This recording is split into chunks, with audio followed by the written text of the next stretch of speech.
എൻ്റെ പേര് ജെസ്സി. ഞാൻ ഇടുക്കി ജില്ലയിൽ നാരേക്കാനം എന്ന സ്ഥലത്തുനിന്ന് വരുന്നു. ഞാൻ ആദ്യമായിട്ട് ഉടമ്പടി എടുത്തത് 5/12/2022 ഞാൻ ഫസ്റ്റിൽ ഇവിടെ വരുമ്പോൾ ഒരു ബസ്സിനായിരുന്നു. ഞാൻ അവിടെ വന്ന് ബസ് ഇറങ്ങിക്കഴിഞ്ഞപ്പോൾ ആദ്യമായിട്ട് അനുഭവപ്പെട്ടെന്ന് പറഞ്ഞാൽ എൻ്റെ മേലങ്ങ് കുളിര് കയറുന്ന ഒരു അനുഭവമായിരുന്നു എനിക്ക്. അപ്പം ഞാൻ ഓർത്തു, എൻ്റെ ദൈവം ഇത് തന്നെ എൻ്റെ മേൽ മൊത്തം തണുത്ത് കയറുവാലോ എന്ന് ഓർത്തു. അത് കഴിഞ്ഞ് ഈ ദേവാലയത്തിൻ്റെ ഉള്ളിൽ വന്ന് പ്രാർത്ഥിക്കാനായിട്ടിരുന്നു. പ്രാർത്ഥിച്ചുകൊണ്ടിരുന്ന് കഴിഞ്ഞപ്പോൾ പെട്ടെന്ന് എൻ്റെ ജപമാലയിലേക്ക് നല്ല സുഗന്ധ തൈലം വരും. എൻ്റെ കൈയെല്ലാം മൊത്തം മണം വന്നു. അപ്പം ഞാൻ എൻ്റെ കൂടത്തിൽ വന്ന് സജി എന്ന് പറഞ്ഞാൽ എൻ്റെ ഒരു കൂട്ടുകാരി എന്നെ ഇവിടെ കൊണ്ടുവന്നത്. അപ്പം ഞാൻ പറഞ്ഞു, എനിക്കിങ്ങനെ വന്നില്ല, എന്നാൽ അവളോട് ഇതൊന്ന് ചോദിക്കാമെന്ന് ഓർത്തപ്പോൾ അവളെ ഞാൻ കണ്ടില്ല. പെട്ടെന്ന് ആ മണം അങ്ങ് മാറി. അത് കഴിഞ്ഞ് ഞാൻ മുകളിൽ പോയി ഉടമ്പടി എല്ലാം എടുത്ത് താഴെ ഇറങ്ങി വന്നപ്പോൾ പെട്ടെന്ന് ഒരു സുഗന്ധ തൈലത്തിൻ്റെ മണം ഭയങ്കരമായിട്ട് എനിക്ക് അനുഭവപ്പെട്ടു. ഇത് എവിടെ വന്ന് നിന്ന് ഇറങ്ങിക്കഴിഞ്ഞപ്പോൾ ഞാൻ ഓർത്ത് ഇവിടെ വല്ല സെൻറ്റ് കുപ്പി മറിഞ്ഞു, ഇത് തന്നെ ഇതുപോലെ എനിക്ക് മണം വരുന്നത്. അപ്പോഴും എനിക്ക് വിശ്വാസമില്ലേ, അങ്ങനെ അറിയത്തില്ല, ആദ്യമായിട്ട് വന്നതല്ലേ, മാതാവിൻ്റെ ഒരു അനുഭവമായിരുന്നു എന്ന് എനിക്ക് മനസ്സിലായില്ല. അത് കഴിഞ്ഞ് പിന്നെ ഇങ്ങനെ ഓരോരുത്തർ പറഞ്ഞു കഴിഞ്ഞപ്പോഴാണ് ഞാൻ അറിയുന്നത് മാതാവിൻ്റെ അനുഭവമായിരുന്നു അത്. എനിക്ക് മാതാവ് എൻ്റെ സാന്നിധ്യം, മാതാവിൻ്റെ എൻ്റെ കൂടെയുണ്ട് എന്നുള്ളൊരു അനുഭവം കിട്ടിയത് ആ സമയത്തിലൂടെ ആയിരുന്നു. അങ്ങനെ ഞാൻ ഇവിടുന്ന് ഉടമ്പടി എടുത്ത് പുതുക്കി പോയി വീട്ടിൽ ചെന്നു. ഒരാഴ്ച കഴിഞ്ഞപ്പോൾ എൻ്റെ മകൻ വിജോയാണിത്, എൻ്റെ മകനാണിത്. എൻ്റെ മകന് ഒരു ആക്സിഡൻ്റ് ഉണ്ടായി. അപ്പോൾ അവൻ്റെ മുഖമെല്ലാം ഇങ്ങനെ തൊലി പോയി, കണ്ണെല്ലാം കുഴിഞ്ഞ പോലെയായി, മുഖം മൊത്തം നീരായി, കാലിലെ പെയിൻറ്റ്, മുട്ടയിലെ പെയിൻറ്റ് കംപ്ലീറ്റ് പോയി. അപ്പോൾ എന്നെ ഇങ്ങനെ ജോലി കഴിഞ്ഞ് വന്ന സമയത്ത് അപ്പം ഞാൻ എന്നെ വിളിച്ചു പറഞ്ഞപ്പോൾ ഞാൻ പറഞ്ഞു, കുഴപ്പമില്ല, മാതാവ് നേരെയാക്കാൻ വേണ്ടി തന്ന ഒരു വലിയ അനുഗ്രഹമായിട്ടാണ് ഞാനത് കരുതുന്നതെന്ന് പറഞ്ഞു. ഇവൻ ആശുപത്രി പോയി എല്ലാം വെച്ച് കെട്ടി വന്ന കണ്ടപ്പോൾ എനിക്ക് ഭയങ്കര വിഷമം തോന്നി. പിറ്റേ ദിവസം അതെല്ലാം അഴിച്ചു മാറ്റി. അപ്പോൾ ഇവൻ പറഞ്ഞു, കണ്ണിക്കൂടെ എല്ലാം വെള്ളം എടുക്കുക മമ്മി, ആശുപത്രി പോകണം. ഞാൻ പറഞ്ഞു, വേണ്ട, ആശുപത്രി പോകണ്ട, എൻ്റെ കയ്യിൽ അതിന് മരുന്നുണ്ടെന്ന് പറഞ്ഞു. ഞാൻ പെട്ടെന്ന് വിശ്വാസ പ്രമാണം ചൊല്ലി ഉപ്പെടുത്ത് വെള്ളത്തിലിട്ട് ഇവൻ്റെ മുഖം ഇവിടെ എല്ലാം തുണി കൊണ്ട് ഒപ്പി മാറ്റിയിട്ട് വിശ്വാസ പ്രമാണം ചൊല്ലി ഞാൻ ഈ തൈലം എടുത്ത് കുരിശ് വരച്ചു. പിറ്റേ ദിവസം എൻ്റെ മകൾ വിളിച്ചു കഴിഞ്ഞപ്പോൾ പറഞ്ഞു, മമ്മി ഇന്നലത്തേലും ഒത്തിരി മാറ്റം ഉണ്ടല്ലോ ചേട്ടായിക്ക്. ഞാൻ പറഞ്ഞു, മോനെ മമ്മി ഇത് പരട്ടി കൊടുത്തു. അപ്പോൾ അവളും പറഞ്ഞു, ഇനി ആശുപത്രി പോകേണ്ട കേസൊന്നുമില്ല, ചേട്ടായിക്ക് അത് മാറിക്കോളും, മാതാവ് മാറ്റി തന്നോളും. അപ്പം ഞാനിങ്ങനെ അതിലങ്ങ് വിശ്വസിച്ചു. 2 ദിവസം കൊണ്ട് എൻ്റെ മോൻ്റെ മുഖം ക്ലിയറായി. അന്നത്തെ മുഖം കണ്ടു കഴിഞ്ഞാൽ നമ്മൾ ഓർക്കും ഇത് പേടിയാണ്. അപ്പം ഞാനിവിടെ സാക്ഷ്യം പറയാൻ അച്ഛൻ എൻ്റെ അടുത്ത് പറഞ്ഞു, മകനല്ലേ കൂടുതൽ കിട്ടിയ, മകൻ വന്നിട്ട് പറഞ്ഞാൽ മതി എന്ന് പറഞ്ഞുകൊണ്ടാണ് എൻ്റെ സാക്ഷ്യം പറയാൻ ഞാൻ താമസിച്ചത്. അങ്ങനെ അതൊരനുഭവം. അത് കഴിഞ്ഞിട്ട് പിന്നത്തെ അടുത്ത അനുഭവം എന്ന് പറഞ്ഞാൽ എൻ്റെ ജീവിത പങ്കാളി ഭയങ്കര മുറുക്കുന്ന ഒരു വ്യക്തിയായിരുന്നു. അപ്പോൾ ഈ മുറുക്ക് മാറി കിട്ടാൻ വേണ്ടി ഞാൻ മാതാവിൻ്റെ മുമ്പിൽ ഇത് വെച്ചിട്ടുണ്ടായിരുന്നു. ഒരു നിയോഗം അതായിരുന്നു. അപ്പം ഞാൻ ഒരു ദിവസം ഈ മനുഷ്യ മുറുക്കാനായിട്ട് ഇങ്ങനെ കുറേ കൊണ്ട്, എനിക്ക് ഏറ്റവും വെറുപ്പുള്ള ഒരു സംഭവമാണ് ഈ മുറുക്കൊക്കെ.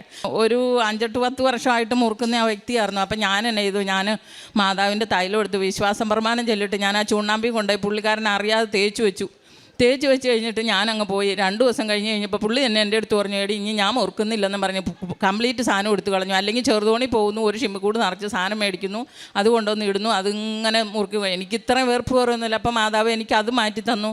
അതിലൂടെ എന്നെ മാതാവ് അനുഗ്രഹിച്ചു.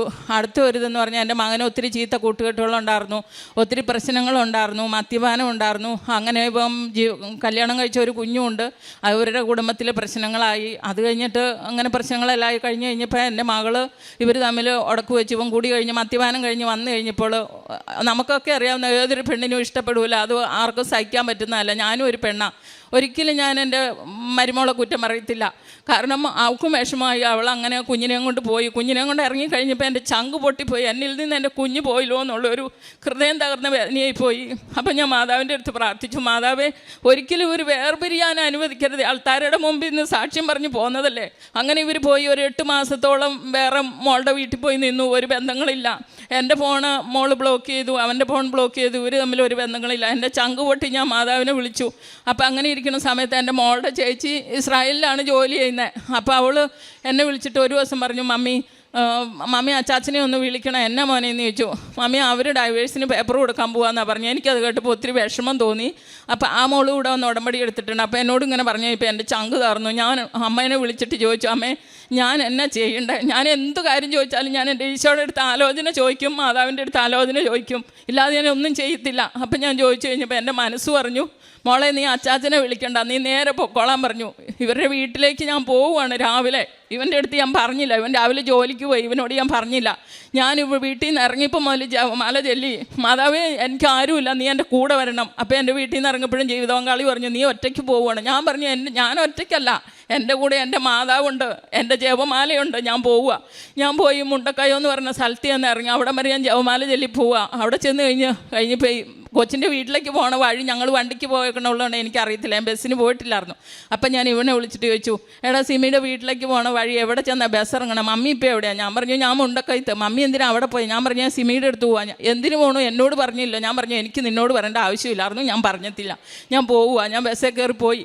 ഞാൻ പറഞ്ഞു മാതാവേ നീ എൻ്റെ കൂടെ വരണം, ഇടപെടണം, ഞാൻ തന്നെയുള്ളൂ, പോവുകയാണ്. കൊച്ചിന് സാധനമൊക്കെ മേടിച്ച് ഒരു ഓട്ടോയും വിളിച്ച് ചെന്ന് ഇറങ്ങിയപ്പം എൻ്റെ മകളും കുഞ്ഞും ഓടി വന്നു. എൻ്റെ കുഞ്ഞു എന്നെ കണ്ടതേ പറഞ്ഞു മമ്മീ എന്ന് പറഞ്ഞു. അപ്പം മോളെ ഓടി പെരക്കാത്തുനിന്ന് ഇറങ്ങി വന്നു. അവളെന്നെ വളരെ കാര്യമായിട്ട് സ്വീകരിച്ചു, പെരക്കാത്തുകൊണ്ട് ഇരുത്തി എനിക്ക് ചായ എടുത്തു തരാമെന്ന് പറഞ്ഞു. ചായ തന്നു. രാത്രി ഞങ്ങൾ സംസാരിച്ചു. അപ്പോൾ അങ്ങനെ പറഞ്ഞപ്പോൾ ഞാൻ പറഞ്ഞു മോനെ ഇങ്ങനെ ജിൻസി ചേച്ചി വിളിച്ചു, ഡൈവേഴ്സ് ചെയ്യാൻ പോവുക, അങ്ങനെ പേപ്പർ കൊടുക്കാൻ പോവാന്ന് പറഞ്ഞുകൊണ്ടാണ് മമ്മി ഇപ്പോൾ വന്നത്. നിങ്ങൾ ഒരിക്കലും അങ്ങനെ ചെയ്യരുത്. ആൾക്കാരുടെ മുമ്പിൽ ഇന്ന് സത്യം ചെയ്തതാണെങ്കിൽ ഈശോ ഇതെല്ലാം മാറ്റിത്തരും നിങ്ങൾക്ക്.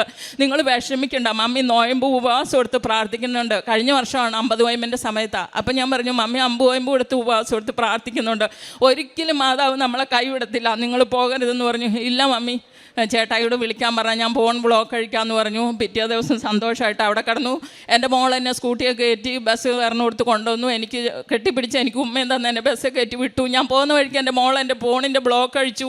അപ്പോൾ എനിക്ക് വളരെ സന്തോഷമായി. അങ്ങനെ സന്തോഷമായിട്ട് തിരിച്ചു വന്നു. മോൻ്റെ ഫോണിൻ്റെ ബ്ലോക്ക് കഴിച്ചു. അവർ തമ്മിൽ സംസാരിക്കാൻ തുടങ്ങി. ഒരു കുഴപ്പമില്ല. അങ്ങനെ മോള് വീട്ടിൽ വന്നു.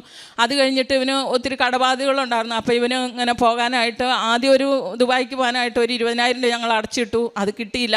അപ്പോഴും ഞാൻ പറഞ്ഞു വിഷമിക്കണ്ട, ഇതിലും നല്ലത് ദൈവം കരുതി വെച്ചിട്ടുണ്ട്, അതുകൊണ്ടാണ് ഇത് കിട്ടാത്തതെന്ന് പറഞ്ഞു. ആ 20,000 രൂപയിൽ 12,000 രൂപ തിരിച്ച് കിട്ടി. 8,000 രൂപ ഇന്നും കിട്ടിയിട്ടില്ല. അത് നടന്നില്ല. അങ്ങനെ ഇരിക്കുമ്പോൾ പെട്ടെന്ന് ഇവൻ ജോലി സ്ഥലത്ത് നിന്ന് എന്നെ വിളിച്ചിട്ട് പറഞ്ഞു മമ്മി ഇസ്രായേലിലൊരു ഇങ്ങനെ വർക്കിംഗ് വിസ വന്നിട്ടുണ്ട്, അപ്പോൾ എനിക്കിങ്ങനെ അപ്ലൈ ചെയ്യാനായിട്ട് പറഞ്ഞിട്ടുണ്ട്, ഞാനിങ്ങനെ ചെയ്താലോ? അപ്പം ഞാൻ ചോദിക്കാം മോനെ 10 രൂപ എടുക്കാനില്ലാത്തോടത്ത് ലക്ഷങ്ങൾ മുടക്കി എങ്ങനെ നീ പോകും? അപ്പം പറഞ്ഞു മമ്മി അത് നമുക്ക് ദൈവം തരുമെന്ന് ഇവൻ പറഞ്ഞു എൻ്റെ അടുത്ത്. അപ്പം ഞാൻ പറഞ്ഞു ശരിയാ, ദൈവം തരും, നീ വെച്ചോ, ധൈര്യമായിട്ട് വെച്ചോളാൻ പറഞ്ഞു. വെച്ചു. ഏതാണ്ട് ഒരു 15 ദിവസത്തിൽ കൂടുതൽ വന്നില്ലെന്നാണ് തോന്നുന്നത്. പെട്ടെന്ന് എല്ലാ കാര്യങ്ങളും ഓക്കെയായി. ലക്ഷങ്ങൾ മുടക്കേണ്ട വന്നു.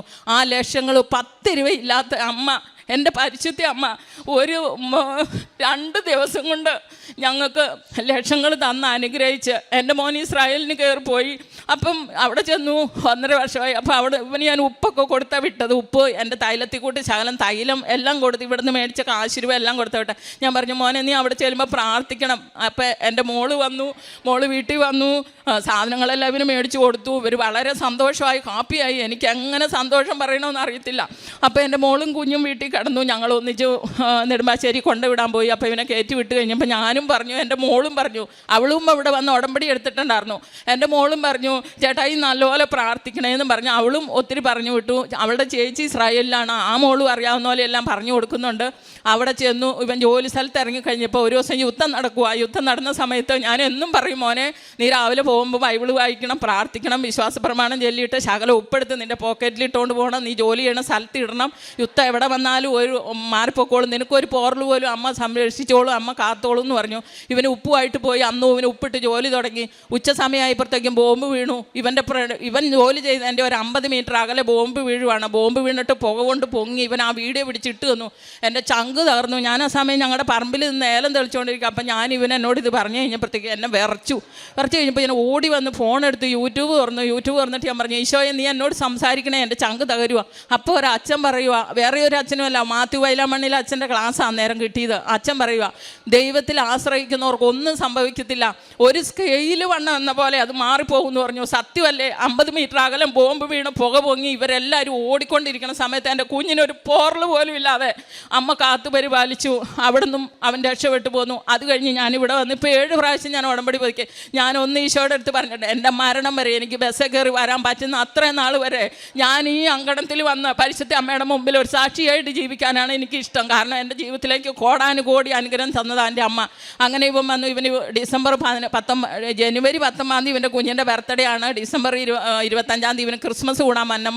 അപ്പോൾ എനിക്ക് ഡിസംബറിൽ വീട്ടിൽ വന്നു പറഞ്ഞ് ഭയങ്കരമായിട്ട് ആഗ്രഹിച്ചു. ഡിസംബർ 31 ഇവൻ്റെ വിസ തീരുവാണ്. അപ്പോൾ ഇവന് വിസ പുതുക്കി കിട്ടിയിട്ടില്ല.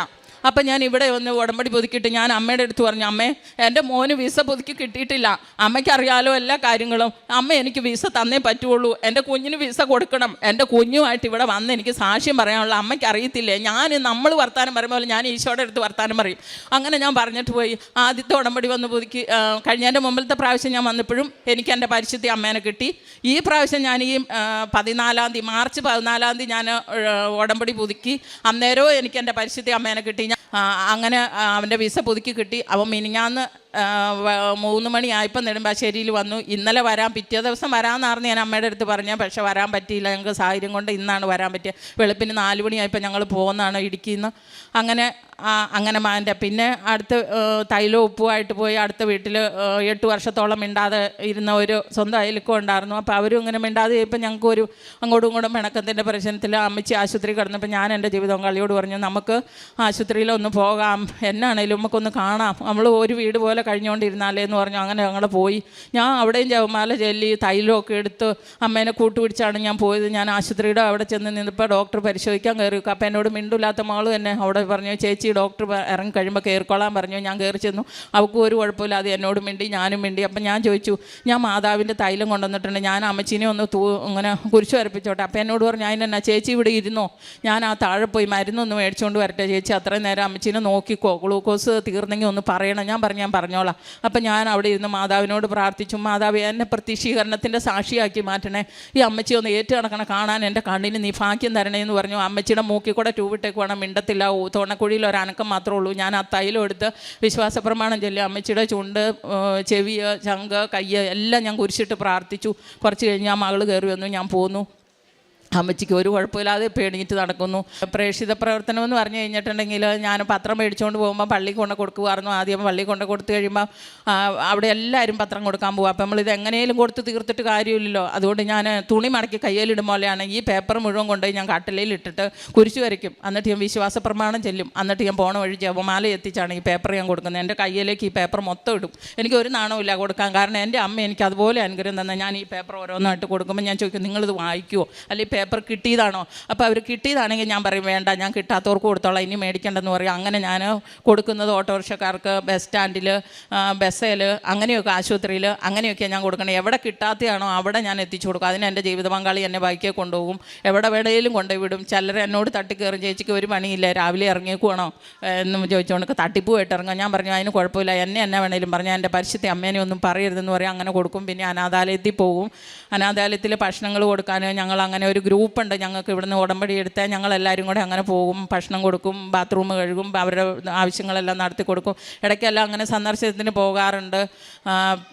പിന്നെ ഞങ്ങൾ 2 പ്രാവശ്യം ഞാനിവിടെ ബസ്സിന് വന്നിട്ടുള്ളൂ. 7 പ്രാവശ്യം വന്നെന്ന് ഞാൻ പറഞ്ഞല്ലോ. ഇപ്പോൾ 3-5 പ്രാവശ്യമായിട്ട് 33 പേരടങ്ങുന്ന ഒരു ടൂറിസ്റ്റ് വണ്ടിയായിട്ടാണ് ഞങ്ങളിവിടെ വരുന്നത്. ഞങ്ങൾ 3 പേരുണ്ട്. ഒന്ന് സജി, ഒന്ന് ലിലിക്കുട്ടി എന്ന് പറഞ്ഞ ഒരു ചേച്ചി, ഒന്ന് ഞാൻ. ഞങ്ങൾ 3 പേരും ഞങ്ങളെ പറ്റുന്ന പോലെ എല്ലാവരും വിളിക്കും, ഫോൺ വിളിക്കും. പോണ സമയമാകുമ്പോൾ നിങ്ങൾ വരുന്നില്ലേ എന്ന് ചോദിക്കും. എല്ലാവരും ഒപ്പിക്കും. 32 പേര്.